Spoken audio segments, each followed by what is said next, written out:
Thank you, Radhima. Thanks for the great introduction.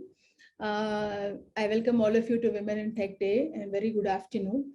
My name is Sridevi Muruga and I'm really happy to be part of this event today. This is my third consecutive years with Women in Tech Day. Started as an audience before 3 years where I heard Rohini talking about AWS, and then I had the opportunity to talk in the last year edition as well as this year edition. And I hope everybody will have some great learnings from all the sessions today. So today I'm going to talk about how to scale your applications using DynamoDB itself. Okay, so in the next 30 minutes, I'm going to give a brief introduction about different purpose-built databases and an introduction about DynamoDB and its features, and followed by a demo of DynamoDB. So I work as principal technologist for Presidio based out of Chennai. I am AWS Data Hero, part of AWS User Group, Chennai, and I am also part of Women in Big Data community. So before we talk about the database services that AWS provides, I just wanted to take a moment and talk about the history of database evolution. So way back in 1950s and 60s, when database is not widely invented or used, so we used our memory to store all data. When we had too much of data that cannot fit into our brain, then we started taking notes and started using ledger databases, ledger papers, notebook-based systems. And then we had the IBM's computing, and then we had relational database concepts, and now we are into the NoSQL world as well. So relational databases primarily focus on optimizing your storage needs. So that is the reason you have so many keys, the primary keys, foreign keys, the relations, normalization. So there are too many techniques that you should be aware when you are using your relational databases. With NoSQL, a lot of these are not a problem because the cost of compute and storage has drastically reduced, and nowadays nobody is worried about the cost of compute and storage because of the cloud. So cloud provides all of these services at your service, pay as you scale. So you need not pay upfront. There is no capital expenses. So that is the reason NoSQL is gaining so much of attention in the market nowadays. So one disclaimer here, so NoSQL is not a replacement for a relational database. So relational database has its own use cases where you have to use relational database when there are huge joins, and the keys are definitely required when there are relations.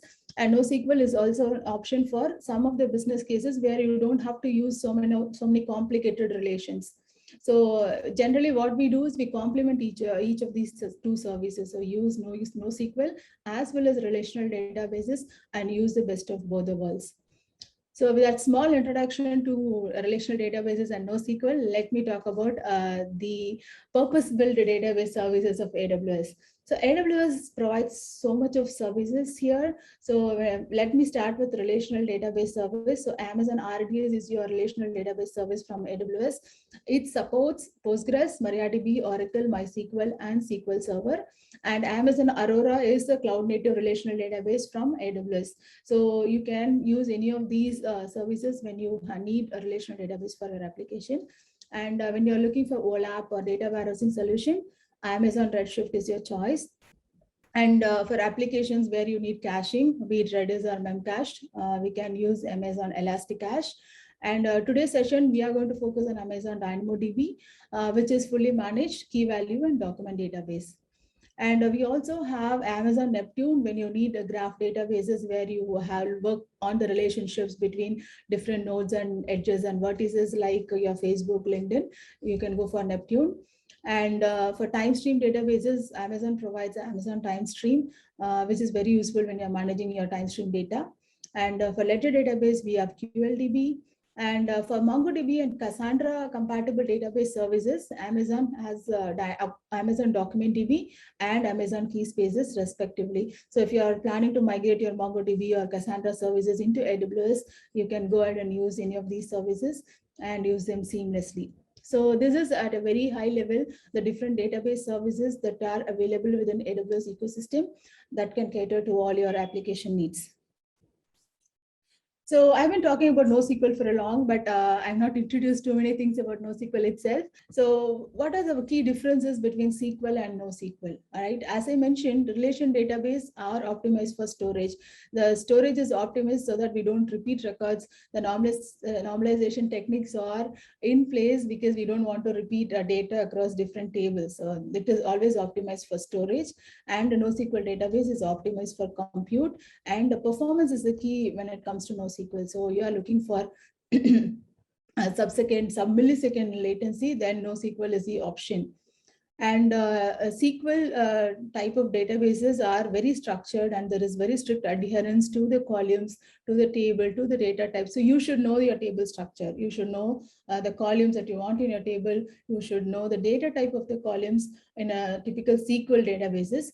Whereas in NoSQL databases, we will not be worried about the type of data. So it is distributed, it is non-relational, so you don't define keys. So you can actually have any number of nodes. So it is from a scaling perspective, NoSQL can scale infinitely theoretically, right? So you can add any number of nodes and just increase your scalability. But when it comes to SQL, you can only do a vertical scaling. So you can throw additional memory, additional disk, and additional CPU as required, but horizontal scaling is not possible with SQL servers. So yeah, I've been talking about SQL and NoSQL for some times, but in this slide, I'm just going to explain the difference between a SQL database and a NoSQL data store, right? So SQL database is optimized for storage. So as I said, relational databases evolved in an era where the storage cost was really huge.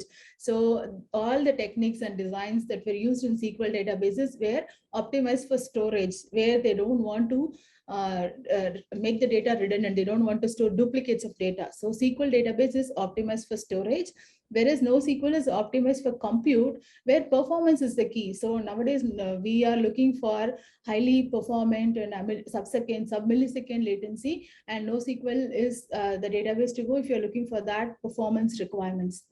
And from a database organization perspective, SQL is highly structured, and there is a strict adherence to the table and data types. So you have to have a table, you have to have a columns with the specific data types. So it is very strict with respect to all of these.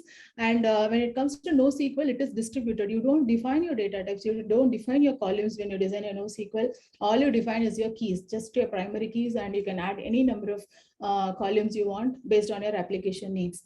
And then from a scaling perspective, SQL is a vertical scalable component. So you can add more memory, more disk, and more CPU, but you cannot increase the number of nodes that you have on a SQL server. Though we currently have reader nodes, writer nodes as part of some of the relational databases, but typically a writer node can scale only on a vertical mode. But when it comes to NoSQL databases, you can do a horizontal scaling. You can throw n number of nodes onto a NoSQL databases, and it scales seamlessly. So that is a very important aspect of NoSQL, where you can scale limitlessly.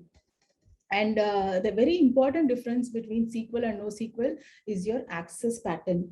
So for a SQL databases, you need not know how you want to query your data when you design your table. It is designed for random access pattern. You can query your data however you want after you design your table. However, when you go for NoSQL databases, you should know your access pattern. There is a strict access pattern. So you should know how you want to retrieve the data, so that you design your keys accordingly, because we are going to just provide 2 or 3 columns when you design your NoSQL databases. So you should know what are those columns that you're going to use for retrieving your data. So this is very critical. So the primary difference, I would say, from my designing perspective, is your access pattern. So if you know your access patterns, go for NoSQL. And if you don't know, and if your table has 50 columns, and if you want to query based on any of the 50 columns, then NoSQL may not be an option for you. And then SQL databases are fit for OLAP, and you can also use OLTP and for some cases, but NoSQL is actually built for OLTP at scale, at huge volume. All right, so let's get into the DynamoDB itself. So what is DynamoDB? A DynamoDB is a key value and document database. So these are different forms of NoSQL databases.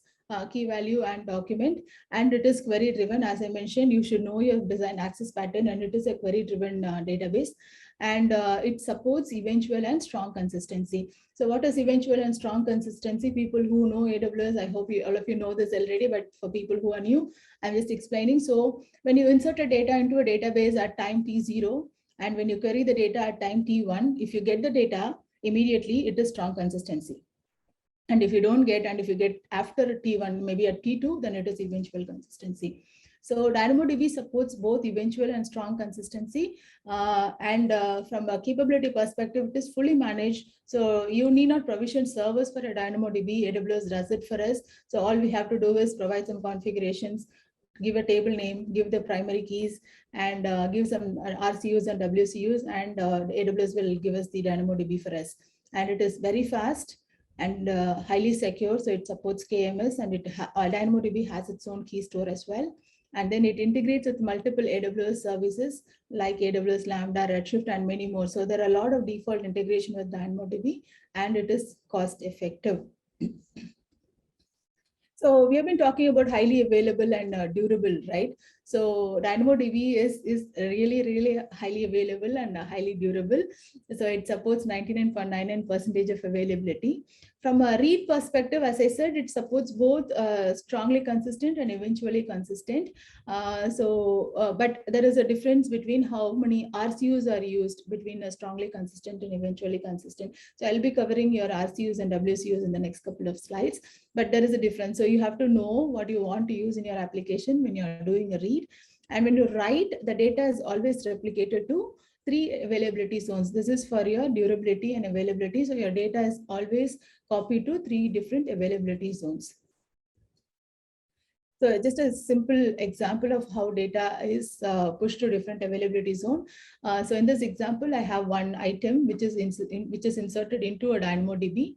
So which has an order ID of 1. So order ID is your primary key. So what DynamoDB does is, right, it hashes the order ID, the primary key, into a value. And based on that value, it is inserted into one of the partitions in one of the availability zones. So in this example, the data is inserted into AZB, and from AZB, the data is copied into availability zone A and availability zone C. So the data is always replicated into 3 different zones. So here there is no master. This is not a DynamoDB is not a master slave architecture. It is a masterless architecture.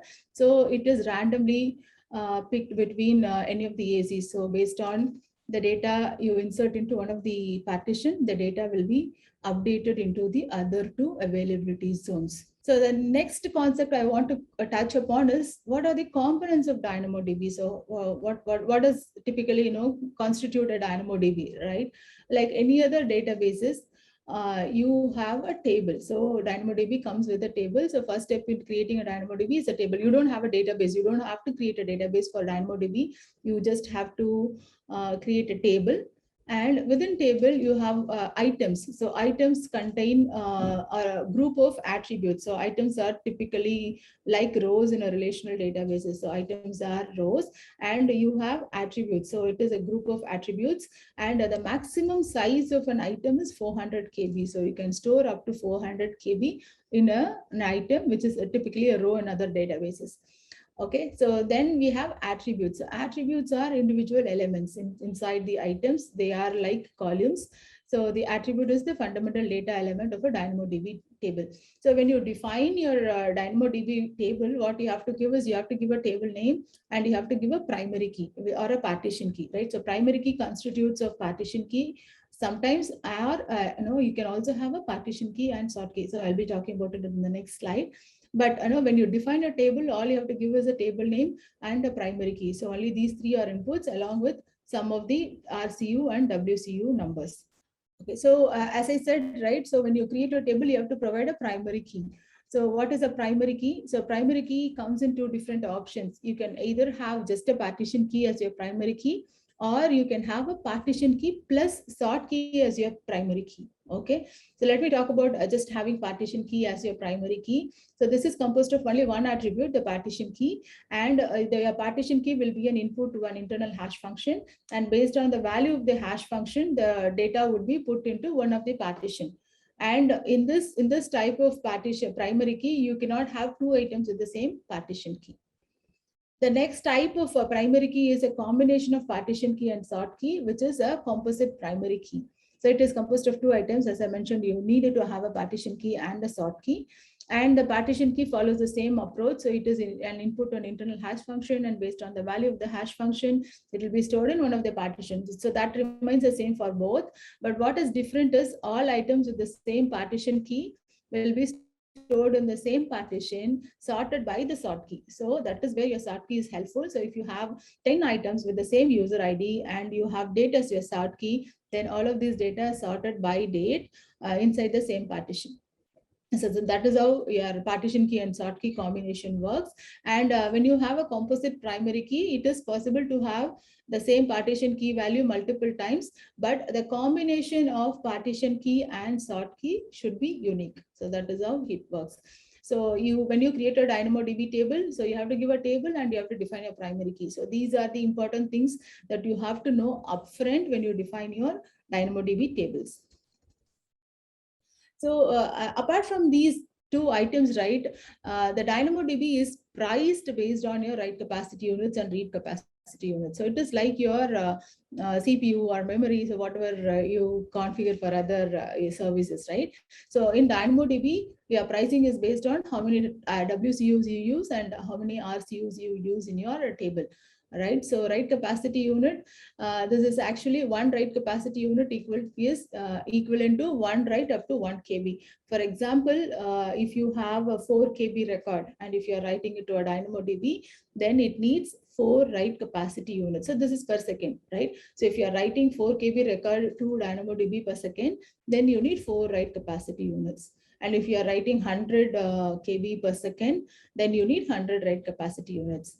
And for read capacity unit, with one read capacity unit, you will be able to read one strongly consistent read or two eventually consistent read up to 4 kilobytes per second. So that is the reason I was saying that you should be clear on what consistency you want to use when you design your DynamoDB, because strongly consistent reads are actually double the cost of eventually consistent reads. So based on your use cases, you can just go ahead and choose whatever is important for your application. And similarly, there is also a transactional write request and transactional read request.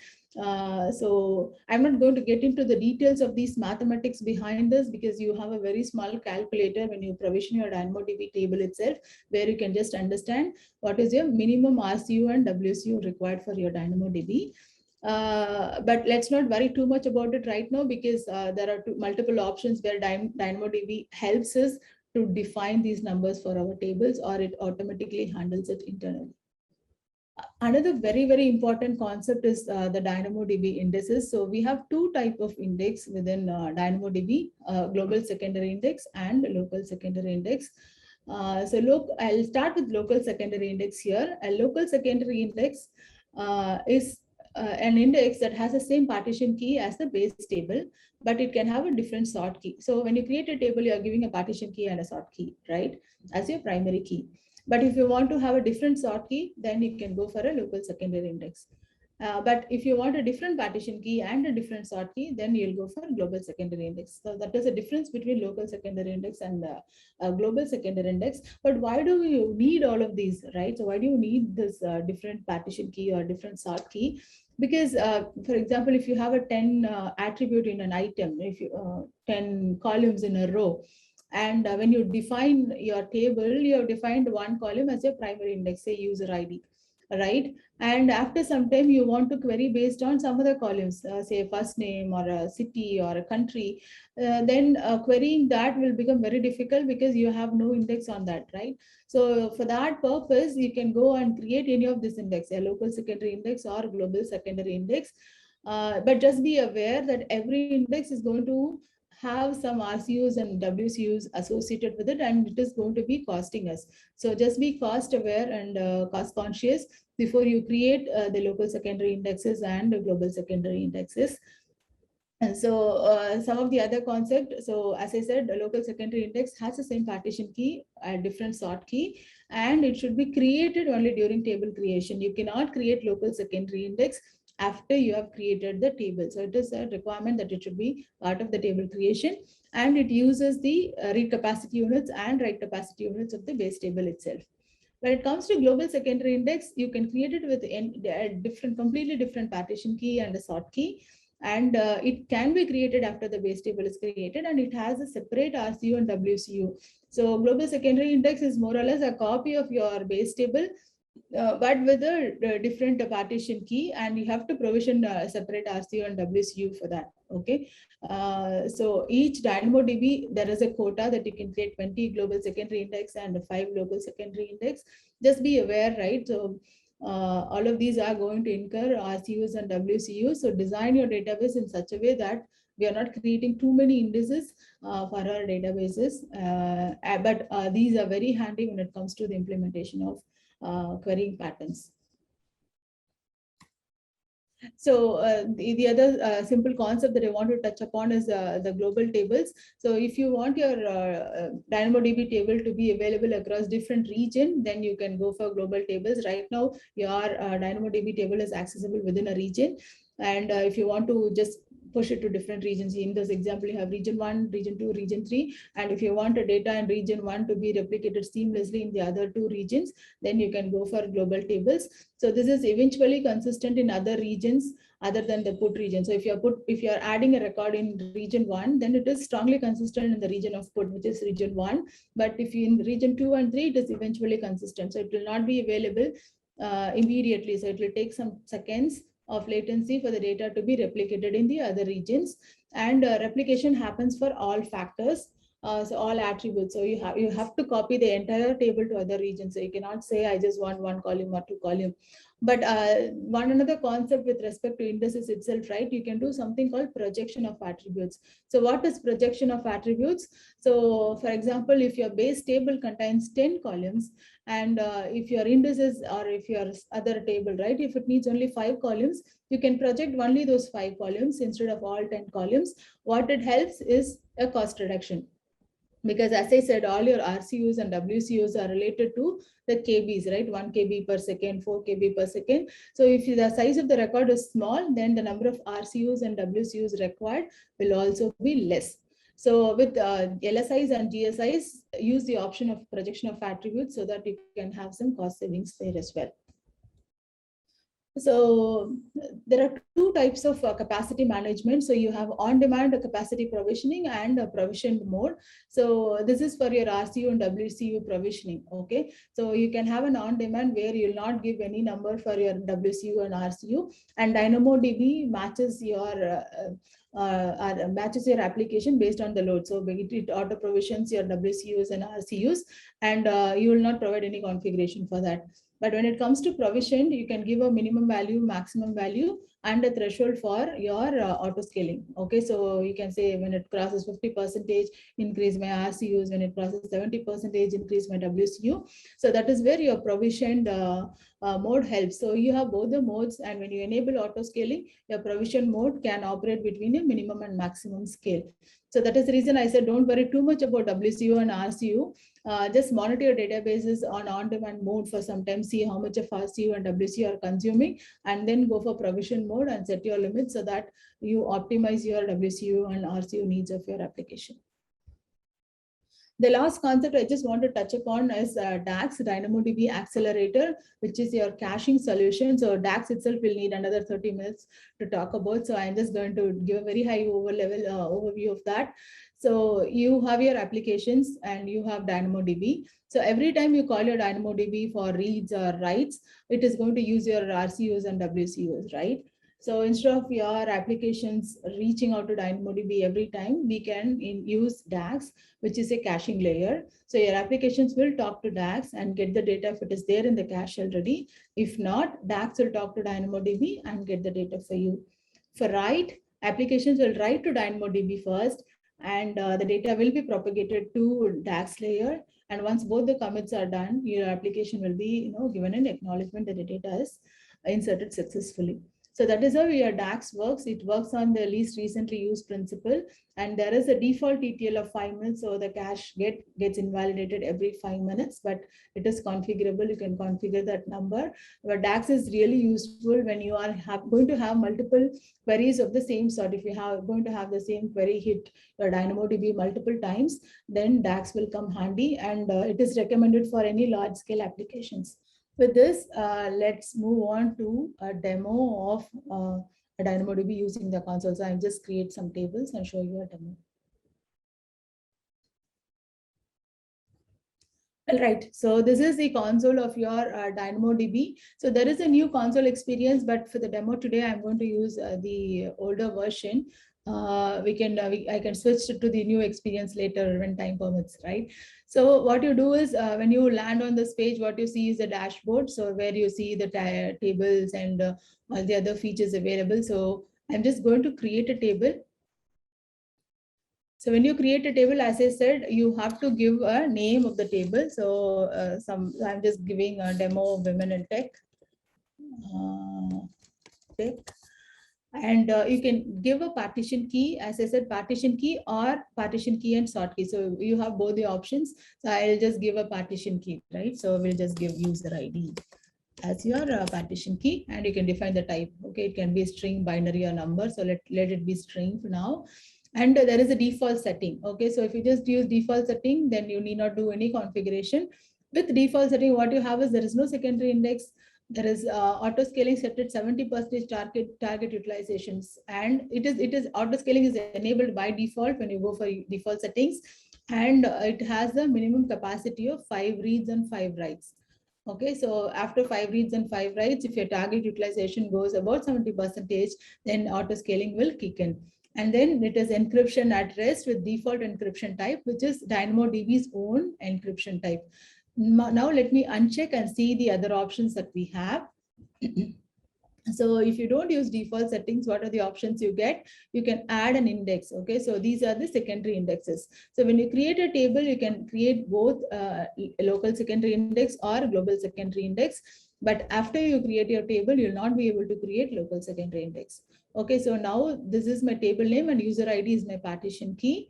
Now, if I just add an index here, if I use the same partition key,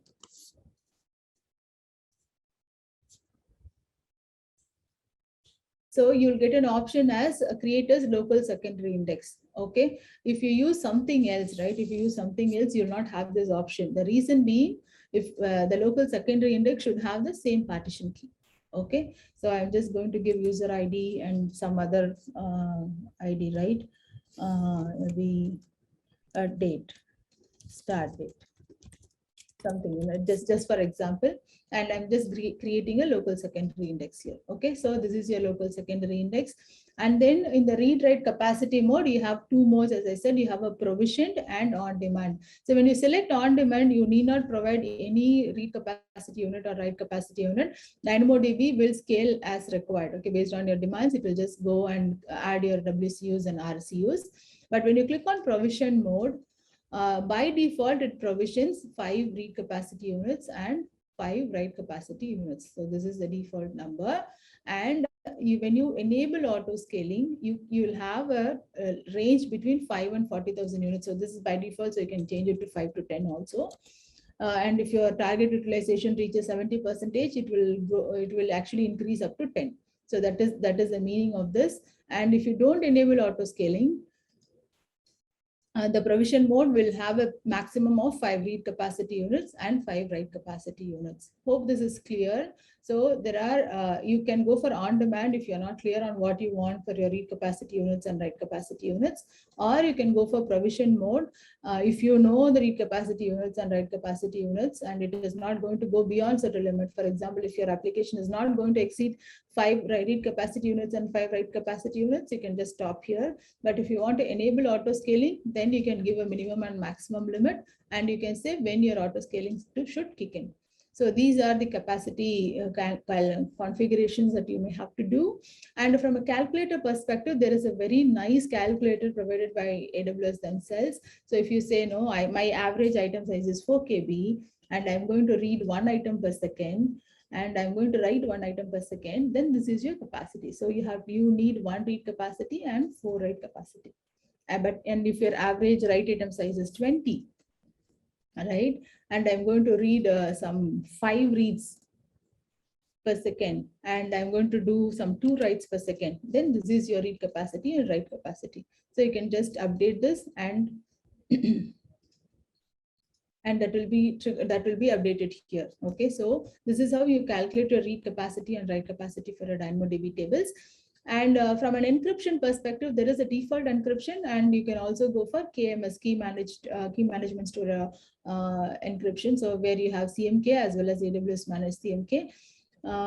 So by default, it is default, where it is your keys are managed by Amazon DynamoDB, but you can also opt for customer managed CMK or AWS managed CMK, but there will be additional cost when you are using KMS for your security needs.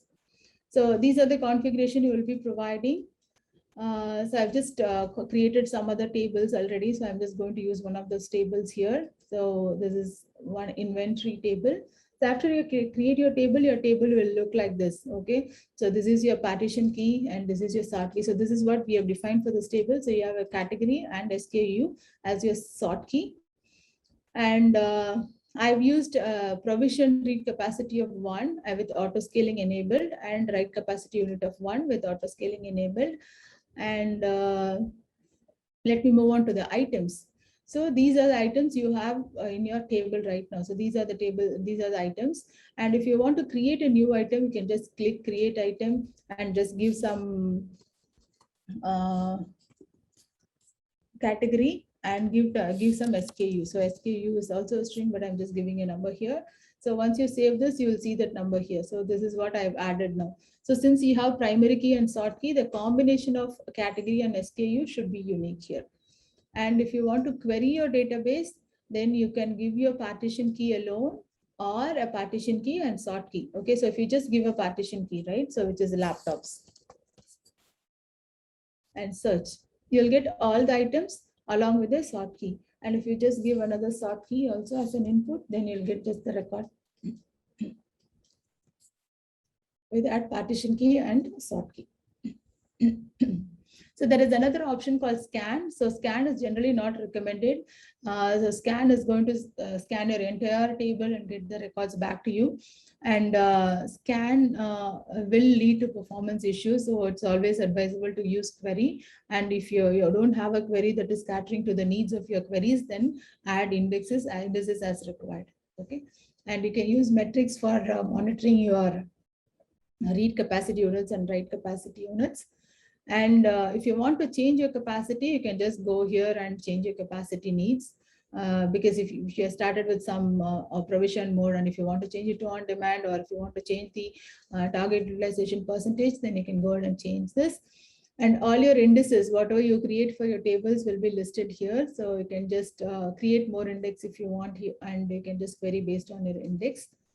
And the global tables, I've created one global table, which is in my region is Oregon. So I've just created another global table in North Virginia. So whenever I update a table in Oregon, it will be populated to North Virginia region as well. And you also have backup options. So if you want to take a point in time recovery, you can take backups, or you can take a one-time backup using on-demand backup. Okay, so these are the options we have for backup. So this is more for your own purpose. Okay, so this is not for AWS purpose. So AWS does its own backup and it restores if there are failures, AZ failures. But if you want a point in time recovery, if you want to go back to a point and you want to restore, if your business demands that, then you can take your own backups. And point in time recovery is up to 35 days. And this is, this doesn't have an expiration date. So you can create backup every week and just keep it there in case if you want to restore at a later point of time, or if you want to restore your table in some other region. So these are the options, but this is more for the business uses. And then you have something called triggers. So I've not covered it in detail about triggers today, but if you want the DynamoDB changes to be triggering a Lambda function or a DynamoDB streams, then you can go ahead and use these triggers. So quickly on the API side of things, so I think all of these are from the console. I just wanted to show a bit on the API side of things as well.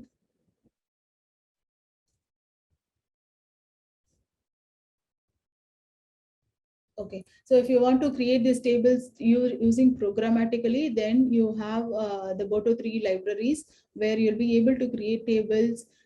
You'll be able to insert data. You'll be able to fetch data using scan operations. So scan, I said, will scan all your data, and you'll be able to fetch based on primary keys and and you can also give a sort key. So whatever you did using console, you'll be able to do it using APIs as well. You can use Boto3 and do all your operations on the DynamoDB tables. So if I just run the table, it will be creating a table, and it will just insert the records that I have provisioned as part of this script. So this is how you typically use DynamoDB APIs in your application, because console is just for the demo purpose. But when you are really into the project and if you want to use it, then you can just go ahead and use the API. So I'm just going to add one more primary key, laptops one, and I'm just going to insert some data. So let me just run it again.